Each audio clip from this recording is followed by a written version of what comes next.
মানদাতার পুত্র হলো মুচিকুন্দ, মুচিকুন্দের পুত্র হলো এই যে বুধর, বুধরের পুত্র হলো ইক্ষ্বাকু, ইক্ষ্বাকুর পুত্র হলো আর্যাব্রত, আর্যাব্রতের পুত্র হলো শতাবর্তন,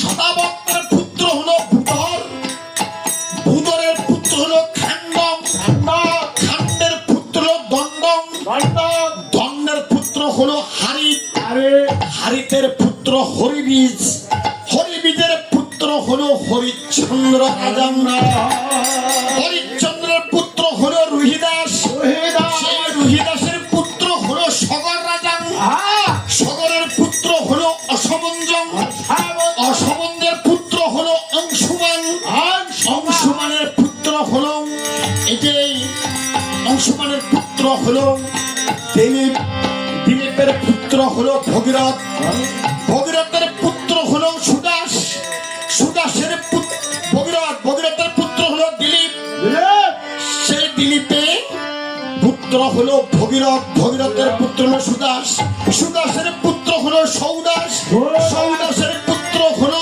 আবার দিলীপ, দিলীপের পুত্র হলো রঘু রাজা, রঘুর পুত্র হলো অজয় রাজা, অজয়ের পুত্র হলো এই যে দশরথ রাজা, দশরথের পুত্র হলো শ্রীরামচন্দ্র।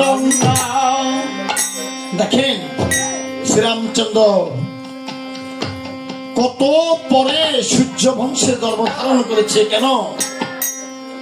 পাপের ভার সহ্য করিতে পারে না জীবে। আমার প্রভু সেদিন বলেছেন যদা যদা হি ধর্মস্য গ্লানি ভবতি ভারত বুদ্ধান মদার্মস্যং তদ আত্মনং সৃজমহং পরিত্রাণ সাধনাং বিনাশাচ্চ দুর্চিকৃতম ধর্ম সংস্থাপনতে সম্ভব আমি যুগে যুগে।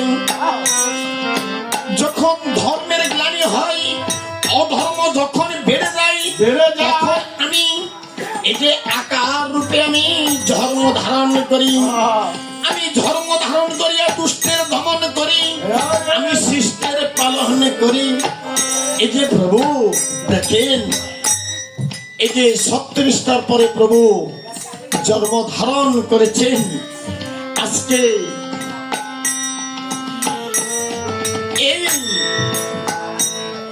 এই কপিল মুনি সগর রাজার 60,000 পুত্র ভস্ম করে দিয়েছেন, আর ভগীরথ সেই গঙ্গা এনেছিলেন।